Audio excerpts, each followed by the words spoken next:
Good evening, guys. Am I audible? Can you guys see my screen?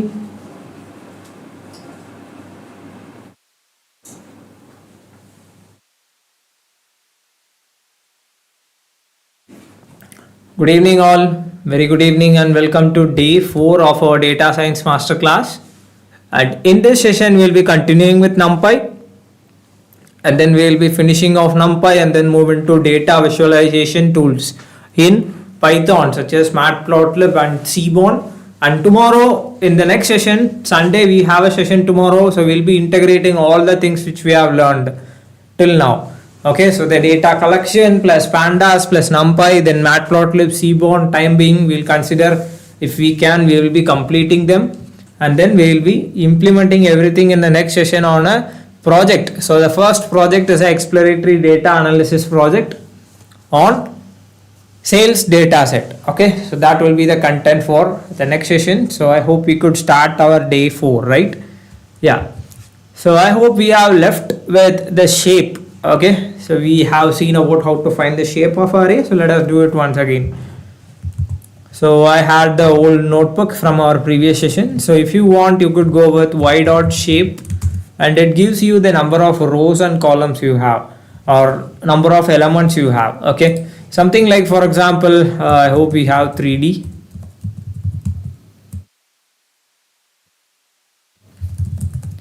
So we had created a 3D array in our previous class, right?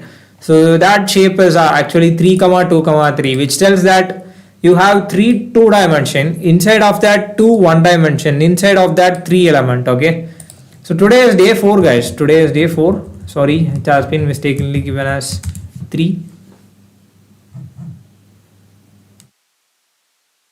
Okay,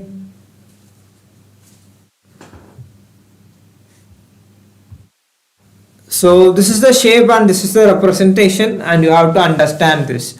So once we know the shape, we could reshape things. Okay, so reshaping is something like, if you want, you could convert a 1 dimension into a 2D, but it should be logically possible. Okay, which means that if you have 10 elements, total count should be equal. So if you have 10 elements, then if you divide it into 5 2D, and inside of that 2 elements inside each, then it could be possible to turn into a 2D, because the total number count matches. Okay, for example, let us have our 1 dimension, my array.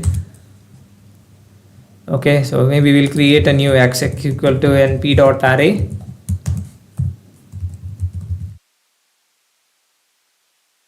So you have 10 elements, it's a 1 dimension. You could go and ask it to reshape. So I'll do something like turn it into 5 1 dimension. Okay, 5 1D, inside of that 2 element. So this is going to reshape in that way. So this is the 5 1 dimension inside of that 2D, inside 2 elements. But if you try to do something like 5 3, you get error, and the reason is the total number should match. Okay, so if you have 10 elements, then 5 2 is totally 10. You could multiply and get and verify. Maybe if you want, you could do 2 5. So 2 2 dimension, 1 dimension, inside of that 5 elements each. So when you reshape, you have to logically verify this so that you won't get any error in that. Clear? Then if you want, you could reshape 1D into a 3D as well. So for example, if you have 12 elements, you could do this 2 3 2. Let us have like 11 and 12. So have 2 2 dimension, inside of that 3 1 dimension, inside of each have 2 elements. So if you reshape it, you have this. Okay, so you could reshape in this way and you could convert it. So this will be really helpful when we move into the projects and working with it. And you also have one more important thing. If you have 3D or 2D or any higher dimension, if you want to turn it into 1 dimension, then what you could do is you could just go and reshape with -1. Okay, so in reshaping, if you pass -1, it is going to reshape it back into 1 dimension. So whatever dimension is there, it is going to reshape it back into 1D. So that's what will happen. So let us do it. So you could call, for example, we have our 3D earlier, right? So the 3D.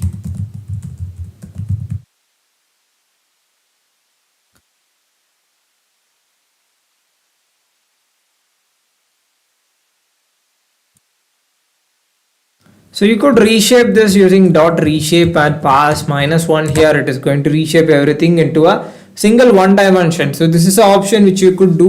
So please note it down. So these are the reshaping ways, and are we clear with first reshaping so that we could move into iteration? Good evening guys, good evening. So next, iteration. So if you have a one dimension, then you could iterate it as if you use a Python list. It is going to just run through it and access individual element. For example, if you have x, right? For a in x, print a is going to print you all the elements one by one. But similarly, if you have a 2D or a 3D, then what is the case? Okay, maybe if you have 2D. Okay, so if I try to print, for example, for I in 2D, print I, here the individual element are the one dimension inside. So the first time it will print this, the next time it will print the next. But if you want to iterate through every one and get all the values, then you have to use nested loop, okay. So you could go with, for example, for I, okay, for j in I. So now you are taking I and iterating through it. And now if you print j alone, you get all the individual values from it. So you are using nested loop. Okay, so if you have, similarly, if you have 3D, okay, for I in 3D, print I. So this will print all the 2D inside. Okay, so these are the 2Ds, three two dimension you have. So I want to go through it. So I'll use for j in I. Okay, print j. So you could see now I am getting all the one dimension now. So if I want to get all the elements from this 3D, so I have to use three loops nested. K in j, print k. Okay, so this will print all the elements inside. So this is how you iterate through a 3D, 2D and multi-dimensional arrays. How many dimensions you have to create that much nested loop to get your results from it. So now we are going to see about how to combine into array. So if you have an array known as x and y, how to concatenate or combine it. So x equal to np dot array, we have a 1D, and then y we have a 1D. So you could use dot concatenate to combine both. Okay, you have to pass them as a tuple. So let us do something like x equal to np dot array and y equal to np dot array. And what we are going to do is we are going to call concatenate x and y to get the respective result. So you could see it is combined. Okay, so this is a way of doing it. And if you have higher dimensions, okay, something like if you have 2D, then what you could do is you could combine them in axis 0 and axis 1, because in 1D there is no other way. Maybe if you have a 2D, I'll create a simple 2D with just only one 1D inside of it. And now if I just concatenate this, I'll be getting this. Okay, so these are two dimension. You are just combining with a comma and then adding this, right? So this belongs to axis 0, even though by default it is 0. So if you go and mention as axis 0, it will be the same result. But wonder if you pass axis 1, you will be surprised. The result will be 1, 2, 3, 4, 5, 6 combined together inside along the axis. Okay, so that is the difference between axis 0 and axis 1 in the concatenation.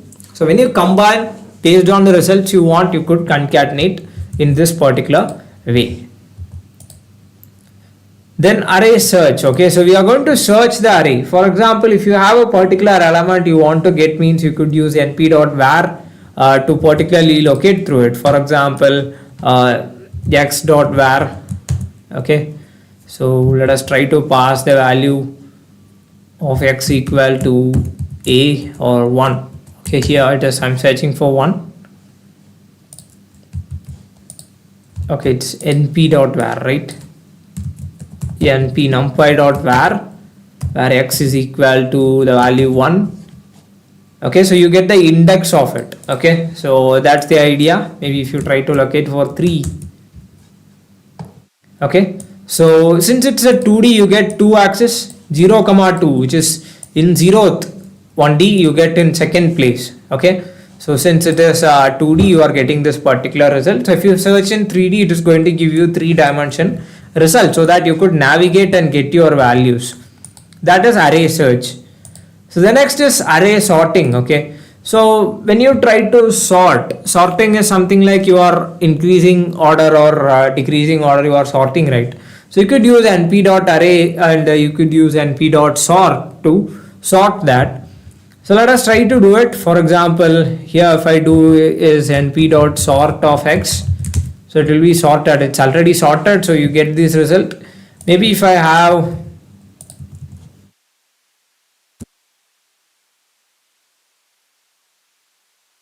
okay, so you'll be sorted and get your result. Even though it's a 2D or 1D, it is going to 3D, it is going to sort it inside and give you the respective result. So next we are going to utilize Numpy, especially if you are moving towards, if you have applications towards AI and all, and if you are working with images, then you may need to create at some point, you may need a black image or white image. So images are nothing but pixel values, okay. So in pixels, what happens is the values will be ranging between 0 to 255.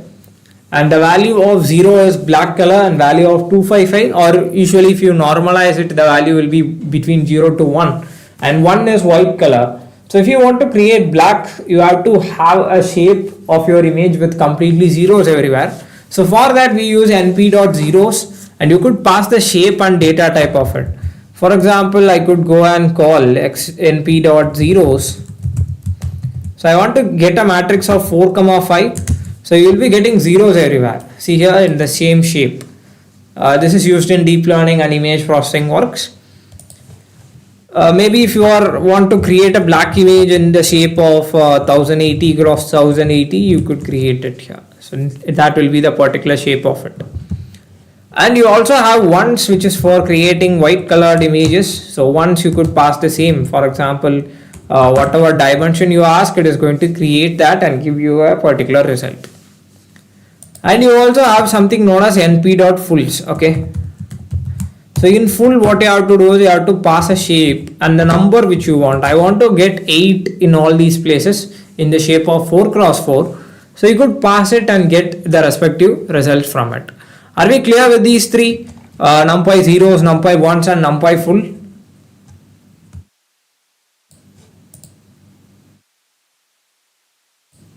Okay, it's day 4. There has been some mistake regarding the caption. Okay, can we just focus on the class?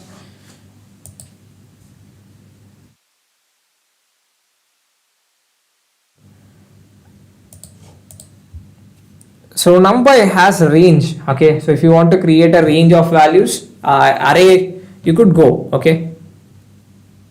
Yes, tomorrow we have session. We have our first project. So please attend tomorrow's session. So I could go and call this, for example, np.arange, which gives me an array value. Okay, so maybe like 3, 15. Let me run this. So you could see that it starts and ends till that. Okay, so you could add a step, for example, in the 5 steps, then you will get 3, 8 and 13. So that's a way of doing range function in Numpy. It's similar to range in Python, but it gives you once again array. Okay, Numpy array. So next we are going to see about some mathematical manipulation. So if you have two arrays, you could add them, subtract, multiply and divide. For example, so if I have arrays like, let me pick it up.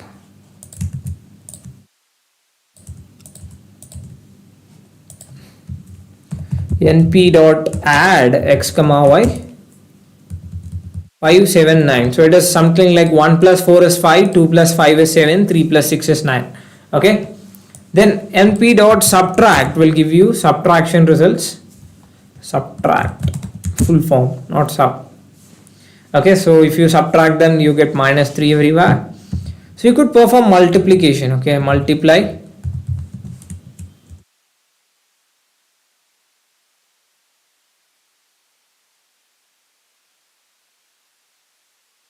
4, 10 and 18. Okay, and you could perform division as well, divide. Yeah, so you could get this division as well like this. Fine. Then you could sum. Okay, for example, there are something known as sum and mean. So maybe if you have a 2D, let me explain with it. For example, what's our 2D here? Yeah, so I'm going to just use np dot sum and let us try to get the answer. Okay, 36 is the total sum. Okay, so you add everything, you get 36. But this is axis 0, so you get same result if you pass axis 0. Okay, so if you pass axis 0, what do we get? So if you pass 2D, it goes row wise. Okay, so it is 1 plus 5 is 6, the sum. 2 plus 6 is 8, 3 plus 7 is 10, and 4 plus 8 is 12. If you go with axis 1, then that will result into 10 and 26, which is something like you add this, you get 10, you add all these, you get 26. Okay, so that's the way of doing it. Clear? And this is sum. Similarly, if you go for mean value, okay, so you could get mean of 2D.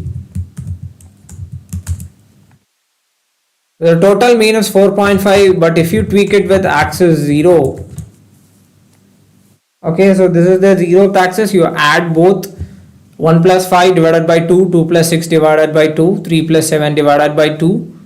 Okay, what happened to audio? I hope my audio levels are fine.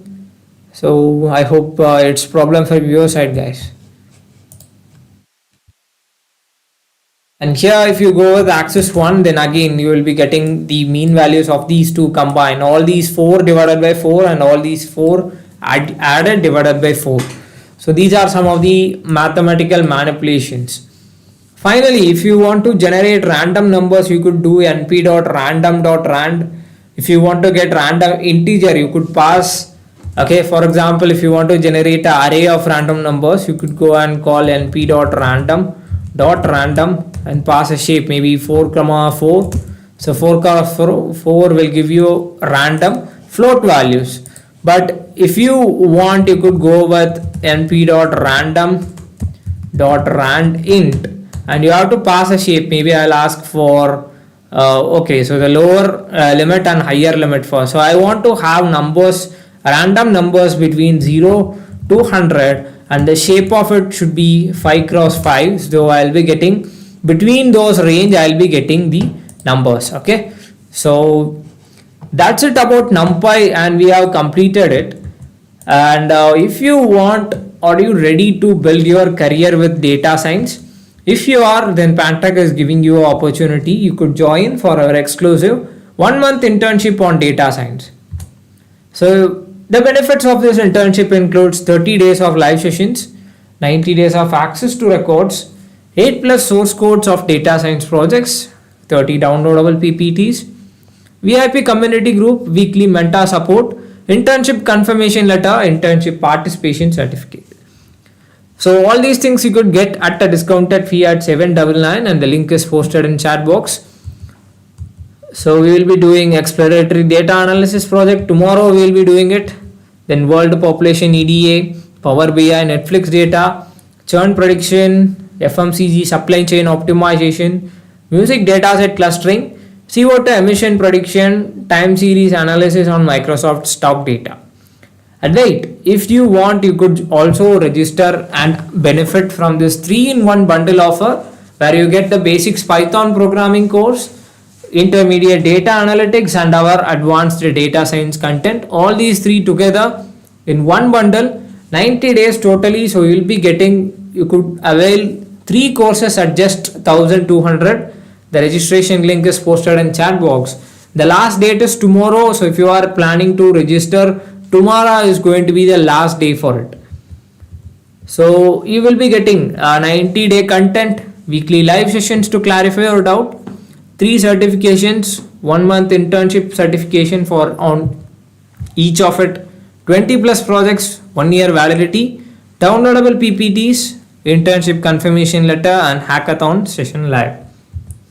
So I hope we could start with Matplotlib. So if you guys wonder what is Matplotlib, it is a part of data visualization in Python.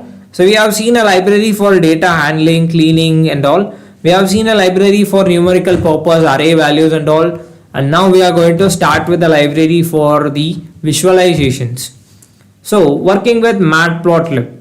So Matplotlib is a graph plotting library, okay, in Python that serves as a visualization utility. Okay, it has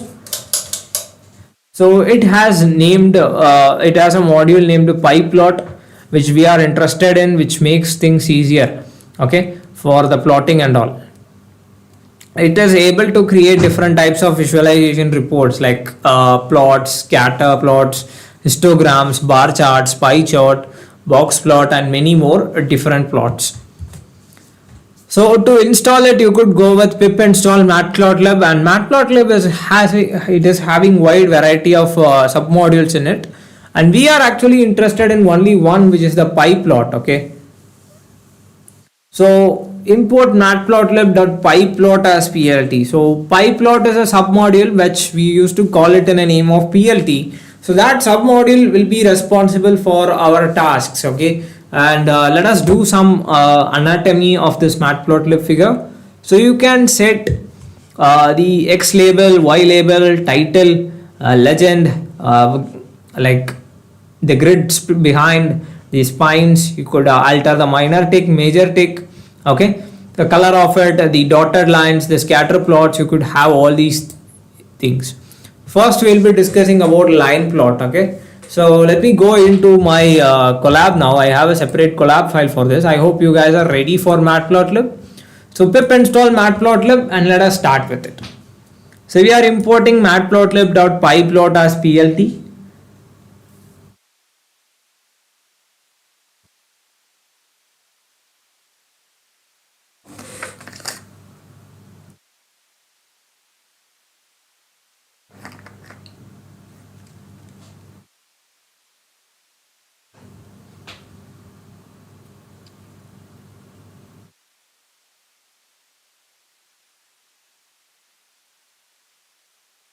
Import numpy as np, and now I'm going to just create two numpy arrays, okay, x and y, from 0 to 50. 0 comma 50 are the two values.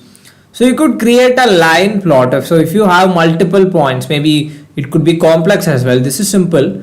0 comma 0, this is on x axis it is 0, on y axis it is 0. On x axis the next point is 50, and the next point on y axis is 50. 50 comma 50. So you just mark these 2 points and you are going to connect it with a straight line. Okay, so now if you want to do that, you could use a line plot using plt.plot and pass your x and y values, and plt is matplotlib, plot is line plot, and plt.show is something like printing. Okay, so it's just make sure that it shows the plot in your console, and this is what we get. What are we getting? 0 comma 0, that is a point. 50 comma 50, there is a point, and it is just connecting both. Okay, maybe if you ask me, if I have something else, will it going to show me? Yes, of course. So maybe I'll do this. Okay, so now x and y has some fluctuations in it. So x value is 1, y is 3, x is 2, y is 8. Okay, so in this order. So let us plot this. So this is what you get: 1 comma 3, 2 comma 8, 5 comma 4, and 7 comma 10. Okay, so that's what we have, and we got it. Okay, so this looks okay, but I don't get anything in x-axis, on y-axis, or it's just simple, right? If a new user is coming to watch this, they may need some guidance to it, right? So in such place, what could we do it, or what could be able to alter here? So first I'll teach you guys. You could have a line style which you can modify. You have something known as dotted. So if you pass, you get a dotted line like this. You also have dashed, I hope so. You could check the documentation. So you get a dashed line like this. Okay, so you could change the color. For example, I hope it's C equal to R will give you red color. Okay, red color line. So we could modify in this way. So this is a way of tuning it. Maybe, and a few more things we can also add, something like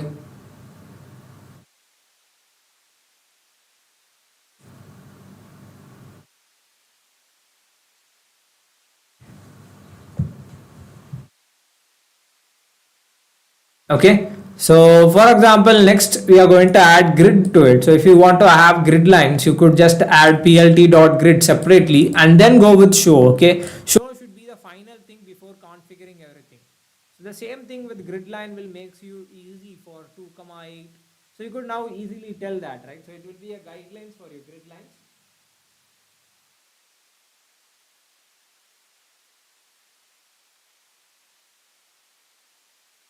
Yeah, then we are going to do the next thing where you could add a X label. So with grid, you could add a X label and have some text inside, and Y label you could have some text inside. So this is going to give you titles on the labels X axis and Y axis. Okay, so you could have whatever you want. Maybe this is temperature, this is humidity, or whatever you have a task at your hand.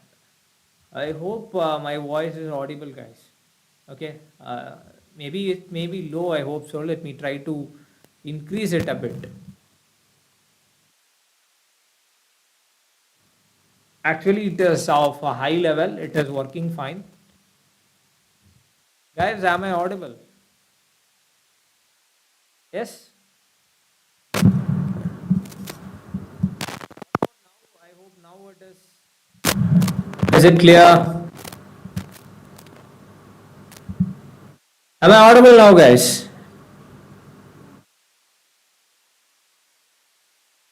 I hope now it is fine that the levels are good. So you could add a X label and Y label grid like this. Okay, you could modify the dashed content and all. You could set a title with plt.title. Okay, and plt.title will do the task by setting a title for us. Okay, so you could see that now we have a title as well. Okay, line plot example graph. Whatever I type, I'll be getting as a title as well.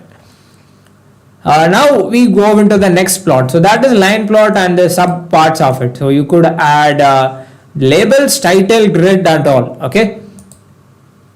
Next we will be seeing about subplot. Okay. So what is subplot? Subplot is common. Okay. So if you have a single graph or a single image where you want to save multiple graphs. See here, this is the image. Okay. So if I want to save it, okay, maybe I'll just change the color a bit so that it looks great. Dashed color equal to green. So if I want to save it, I could right click and save. Okay, you open image in new tab, I could save it. Okay, so if you want the image to have multiple subplots, small plots inside of it, you could use this subplots, where what you have to do is you could first declare plt.subplot. Okay, and then you could pass some directions for it where you have to. Okay, then you have to plot it. Okay, don't use show. Then before that you have to add another subplot and then you could show it. But what is these three things? Okay, so first this is not related with this. I'll explain first with this, where you get subplot. Okay, three parameters 2,3,1, 2,3,2, 2,3,3. So it seems like the first two are common, right? 2,3, 2,3. And what is that 2 is? That 2 is telling that you have two set of rows. So this is first row, this is second row. And the 3 tells that the number of columns you get. This is first column, this is second column, and this is third column. So if you go with 2,3, then you get spaces for 6 images. Okay. So when you have 6 spaces, you could enter, for example, 1 will be making sure the particular values are plotted in this first one. Then 2 will be for second, 3 will be for third, and so on. But see here, I have went with 1,2, which means 1 row and 2 columns. So totally 2 images are possible. You could have this 2 boxes, where the first image I am plotting this x comma y, and next image I am plotting this x comma y, and finally I am going with show. Okay, so create a subplot, then plot it. Okay, so we'll do this. We create a plot of 1,2, 1, plot it. Okay, then another values 1, 2, 2, the second image, and we plot it. So you could see that now, right? So this is the first plot and this is the second plot. This is 1, 2, 1 row and 2 columns. So when you have multiple spaces, you have to create in that way. Count the number of rows and columns, then multiply, you get the total spaces you have for you. Okay, so that's the way we will be utilizing this. So next we are going to discuss about scatter plots. So scatter plot is something like it will be displaying contents like this, where you will be having some x and y value. So instead of mentioning them like instead of mentioning them in a straight line like in our plot, it is just going to pinpoint the points. Maybe for example, let me do this. I have some set of x values and the respective y values. When the value is 5, the value is 99 in y. When the value is 7 in x, the value is 86 in y. So in such way, I could just use scatter to run this. Okay, so this is a scatter plot, and if you guys wonder, I could also do the same thing with plt.plot, and this will give me lines between them very clustered. You could see that, right? So okay, can you guys see this? Maybe we could do something like a subplot of it. We could do. Okay, so like this is the scatter plot and it is connected. That's the difference. When you have a real data set, when you have multiple data points, this scatter point will help you to find the trend or what's the relationship between x and y. Okay, so let me first upload a new CSV file now. So let me upload a heart.csv file.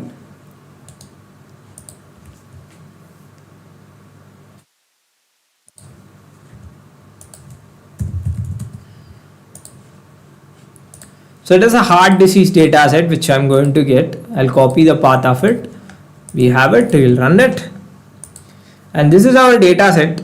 Okay, we have age, gender, cholesterol level and other medical details. Finally, target telling 0 or 1, which is telling that the patient is having heart disease or not.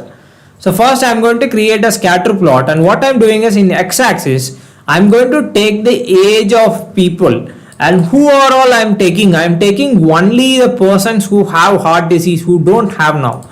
So heart disease 0 means, okay, heart disease 0 means what happens? I'll be getting boolean here, true or false. So I'm using as a filter to get only the age of persons who don't have heart disease. And then in y-axis I'm getting the cholesterol level of it, and then I'm setting a label. So you can have a label if you have multiple colors. You can, if you are plotting multiple things in a similar graph or a same graph, you have to pass label so that you could get a color. And next I'm taking a scatter of, guys, I hope the audio spikes are clear. So the value will be 1, which means the people have heart disease. So I am taking their details alone. This is heart disease present, and I am setting a title, x label, y label, legend, and let me show you. So if you want to display legend, you have to go with plt.legend. And what I am getting is age versus cholesterol. Blue color is the legend showing for heart disease absent people, and orange is for heart disease present people. Okay, and this is the graph we have, and we can have an outlier and all. So we'll be discussing later on how to handle these outliers and all. Yeah. So this is scatter plot, and this is a way where we'll be, if you have a third parameter you want to give, you could, and that is going to give you a different color and representation here. The next thing is we will be discussing about bar plot.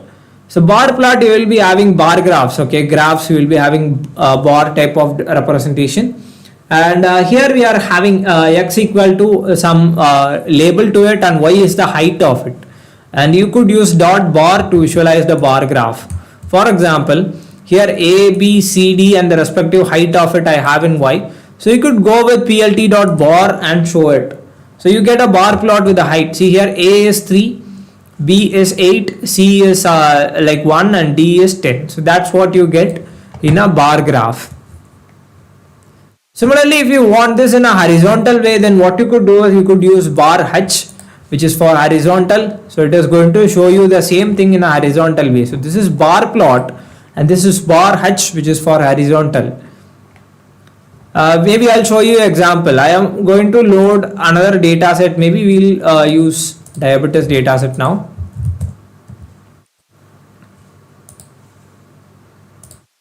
So we are loading it and getting the head of it. So we have outcome. Okay, so outcome 1 and 0, once again telling that who has disease and who don't have. So I'm going to use value counts to check how many zeros and ones I have. I could get it, but if I want to visualize, I could do these steps. For example, the value counts will give me how many zeros and ones. 500 people don't have and 268 people have diabetes in this data set. So let me store this, and if I print the index and values, okay, so the index is 0 and 1 and the values is 500 and 268, the height of it. So I'm just going to create a bar plot with both of that, the index as x-axis and the values as y-axis. So this is the distribution of outcome of our target diagnosis and the count of it. Okay, 500 people don't have and 268 people have disease. So this is what we get.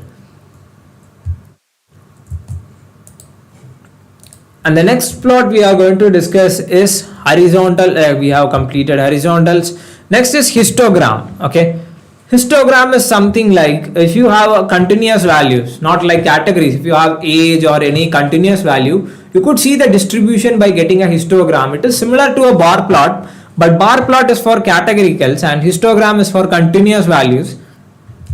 So you get combined graphs. For example, this is a age column. So I could get hist of age with a bin value. Bin value will make sure that many split it is doing. For example, with bin as 4, you get 4 bins here. So this is a distribution. Nearly 500 people belong to the age group of between 20 to 35.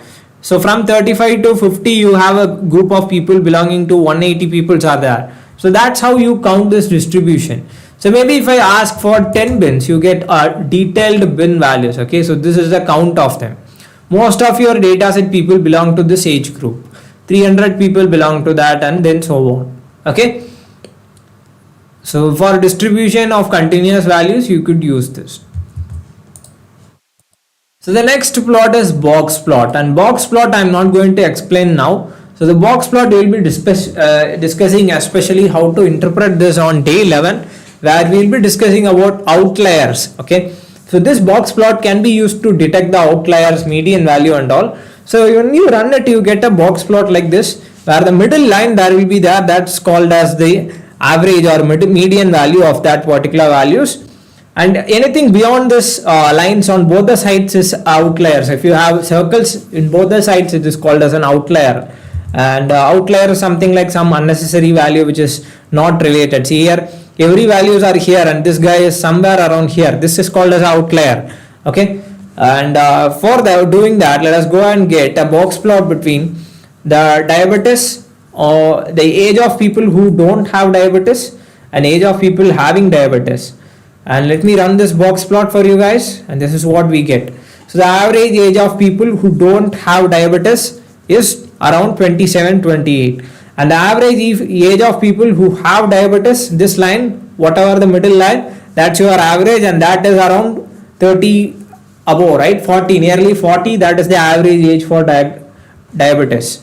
Okay, so this is the interpretation of a box plot, and these are outliers. You have different values here. So these outliers we will be discussing how to handle or how to interpret. There are quartiles and all, which we will see in the day 12 or 11. The final chart we will be discussing in Matplotlib is pie chart. Okay, so pie chart you would have heard, right? So pie chart. So for pie you could use plt.py, and if you pass the configurations, it is going to just show you the total percent. Okay, so for example, if I go with all these 4, so in X I have the values and in Y I have their count. Okay, so what's the name of it? You could use plt.py and pass a labels for each. Okay, and if you run it, you get a pie plot like this, and use legend, so you get a nice legend like this, which tells that orange total. It tells that the overall configuration among who is greater, right? Orange is the maximum here, then apple and kiwi are similar or equal, and banana is the least. So you get this overall. You could do it for gender column, you could do it for people don't have and have diabetes or disease. For categoricals we can use pie chart, bar graph and all. For continuous we can use histogram, we could use line plot, we could use scatter plots and all. Okay, box plot and all. These are some of the predefined things which we could use and get inference from it. Okay, so working with seaborn, I think we could do it in the next session and then see the project as well in the next session. So we'll be continuing with seaborn. Seaborn is simple. Once you have understood Matplotlib, seaborn will be pretty much simple for going through it, because same plots we'll be discussing how to do it here. Okay, and that's it for this session. And before winding up, If you want to join, you could join for our 1 month exclusive internship on data science. You'll be getting all these benefits: 30 days of live sessions, 90 days of access, source codes, downloadable weekly live session, internship, certification and all. All these things you could get at a discounted fee at 799, and you will be getting projects, all these things, downloadables and all. Or if you want, you could also join for our 3-in-1 bundle offer: a Python course, a data science course and a data analytics course, exclusively at just a price of 1200. And at this price you are getting 3 courses. Last date is tomorrow, so it's a good offer. Okay, we are going to close it tomorrow, so if you want, you could join and get these benefits at this discounted fee. So here you get 90 records, weekly live sessions, 3 certifications, 20 plus projects, 1 year validity, downloadable PPTs, internship confirmation letter, hackathon sessions live as well.